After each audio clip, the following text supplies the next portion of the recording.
കഴിഞ്ഞ നിയമസഭാ തെരഞ്ഞെടുപ്പ് ഞാൻ ചെയ്തിരുന്നു. മാത്രമല്ല അത് കോവിഡ് ടൈം ആയിരുന്നല്ലോ. കഴിഞ്ഞ ലോക്സഭയിൽ 2024 ലോക്സഭയിൽ ഞാൻ വോട്ട് ചെയ്തിരുന്നു. ഇപ്പൊ വോട്ടർ പട്ടികയിലുള്ള TC തെറ്റായാണ് പ്രിന്റ് ചെയ്ത് വന്നിരിക്കുന്നത്. എൻ്റെ ഐ ഡി പ്രൂഫിലുള്ള ഇതേ അഡ്രസ്സ് തന്നെയാണ് ലോക്സഭയിലുള്ള വോട്ടർ പട്ടികയിലുള്ളതും. ഞാനത് ഓൾറെഡി വോട്ട് ചെയ്തതുമാണ്. അപ്പം ഞാൻ ലോക്സഭയിൽ കള്ള വോട്ട് ചെയ്തു എന്ന് പറയുന്നതിന് അതിന് പ്രസക്തിയില്ല. അല്ല, അഡ്രസ് TC മാത്രമാണ് തെറ്റ്. ഏത് അഡ്രസ്സാണ്? അല്ല, അതാണ് സഹോദരി ഞാൻ ഇത്രയും നേരം ഇവിടെ നിന്ന് പറഞ്ഞത്. താങ്കൾ കേൾക്കാത്തതിൻ്റെ പ്രശ്നമായിരിക്കും. ഞാൻ പുതിയൊരു അഫിഡവിറ്റ് ഇന്നലെ കൊടുത്തിരുന്നു. നമ്മൾ വോട്ടേഴ്സ് ലിസ്റ്റ് നോക്കിയാണ് നേരത്തെ അഫിഡവിറ്റ് കൊടുത്തിട്ടുള്ളത്. ആ വോട്ടേഴ്സ് ലിസ്റ്റിലുള്ള TC തെറ്റാണ് എന്നും പറഞ്ഞ് ഞാൻ ഇന്നലെ വേറൊരു അഫിഡവിറ്റ് കൊണ്ടുപോയപ്പോൾ ഇലക്ഷൻ സെല്ല് എൻ്റെ കയ്യിൽ നിന്ന് അത് മേടിച്ചില്ല. അത് മേടിക്കാത്തത് കൊണ്ട് നമ്മളത് സ്പീഡ് പോസ്റ്റ് വഴി അവർക്ക് സബ്മിറ്റ് ചെയ്തിട്ടുണ്ട്. സ്പീഡ് പോസ്റ്റ് വഴി സബ്മിറ്റ് ചെയ്യുകയും അവരത് കൈപ്പറ്റിയതായി എനിക്ക് മെസ്സേജും വന്നിട്ടുണ്ട്. ഡെലിവേർഡ് എന്ന് പറഞ്ഞ മെസ്സേജ് വന്നിട്ടുണ്ട്. അപ്പം അതിന് പ്രസക്തിയില്ല. വീടുണ്ട്. നമ്മുടെ കുടുംബ വീടാണ്. ഞാൻ ഈ പറഞ്ഞ പോലെ 3/564 എന്ന് പറയുന്ന TCയിൽ വീടുണ്ട്. എൻ്റെ കുടുംബ വീടാണ്. എൻ്റെ എല്ലാ തരത്തിലുള്ള ID പ്രൂഫുകളിലും ഉള്ള TC അത് തന്നെയാണ്, അഡ്രസ്സ് അത് തന്നെയാണ്. 2 മാസം മുമ്പ് പാസ്പോർട്ടും ഞാൻ അവിടെ നിന്നാണ് കൈപ്പറ്റിയിരിക്കുന്നത്. പക്ഷേ സ്വാഭാവികമായിട്ടും ഇപ്പം തെരഞ്ഞെടുപ്പ് വിടുക, സ്ഥാനാർത്ഥി വിടുക. പക്ഷേ ഒരു വോട്ടർ എന്ന സ്ഥിതിക്ക് ഒക്ടോബർ 9 ആദ്യത്തെ കരട് പട്ടിക പ്രസിദ്ധീകരിക്കുന്നത് ഈ ഇലക്ഷനുള്ളത്. സ്വാഭാവികമായിട്ടും താങ്കളുടെ അഡ്രസ്സിൽ ഇങ്ങനൊരു മാറ്റം ഇപ്പോൾ 18/265 അതാണ് ഇപ്പോൾ വന്നിരിക്കുന്നത്. അഫിഡവിറ്റ് കൊടുത്തിരിക്കുന്ന നമ്പർ ഐഷൻ നമ്പർ അതല്ല, 3/864 അല്ല 564. അപ്പോൾ ഈ നമ്പർ മാറിക്കിടക്കുന്ന ശ്രദ്ധയിൽപ്പെട്ടില്ലേ? അതായത് അത് നമ്മൾ വോട്ടുണ്ടോ എന്നുള്ളത് മാത്രമാണ് നമ്മൾ ആ സമയത്ത് നോക്കിയത്. അതൊന്ന് ഇപ്പോൾ ഈ ചേട്ടൻ പറഞ്ഞല്ലോ നമ്മൾ അന്ന് വെരിഫൈ ചെയ്തില്ലേ എന്നുള്ളത്.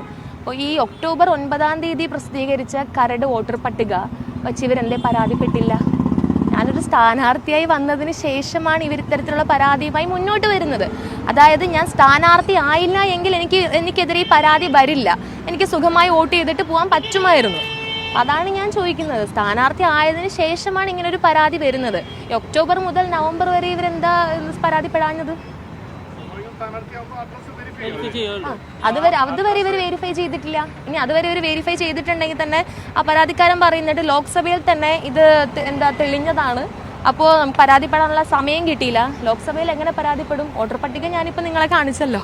വോട്ടർ പട്ടികയിൽ ഇപ്പോൾ നിങ്ങൾ ആദ്യഘട്ടത്തിൽ പരിശോധിച്ചില്ല എന്നുള്ളത് ഓക്കെ. പക്ഷേ സ്ഥാനാർത്ഥിയായി കഴിഞ്ഞ് അഫിഡവിറ്റ് സമർപ്പിക്കുമ്പോഴെങ്കിലും അഫിഡവിറ്റ് സമർപ്പിക്കുന്നത് ഈ പരാതിക്ക് ശേഷമാണ് നമ്മൾ. കാരണം നമുക്ക് അതിന് മുമ്പ് അഫിഡവിറ്റ് സമർപ്പിക്കേണ്ട ആവശ്യമില്ലല്ലോ.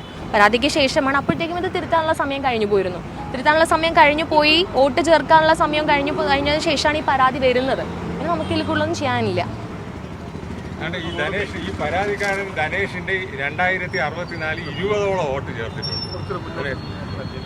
ഈ ധനേഷ് കുമാറിന്റെ വീടാണ്. ഈ ധനേഷ് കുമാറിന്റെ 2464 നമ്പർ TCയിൽ 20ഓളം വോട്ട് ചേർത്തിട്ടുണ്ട്. ഇത് അയാൾ ചേർത്തെന്ന് ഞങ്ങൾ ആരോപിച്ചാൽ അയാൾ സമ്മതിക്കുമോ? ഈ TC ഈ വോട്ടേഴ്സ് ലിസ്റ്റ് മൊത്തം അബദ്ധ പഞ്ചാംഗമാണ്. എൻ്റെ TC എന്നെ മാറിയാണ് കിടക്കുന്നത്. അത്രയും തെറ്റ്. ഞങ്ങളത് ഹൈക്കോടതിയെ സമീപിക്കും. വോട്ടേഴ്സ് ലിസ്റ്റ് തന്നെ മുട്ടറവാർഡിൽ ഇലക്ഷൻ നടത്തരുത്. ഈ പുതിയ വോട്ടേഴ്സ് ലിസ്റ്റ് വരട്ടെ. പുതിയ വോട്ടേഴ്സ് ലിസ്റ്റ് പ്രസിദ്ധീകരിച്ചിട്ട് മുട്ടറവാടി നടത്തുക. ഈ ധനേഷ് കുമാറിന്റെ വീട്ടിൽ കോടതിയെ സമീപിക്കും. ഞങ്ങൾ കോടതിയെ സമീപിക്കും.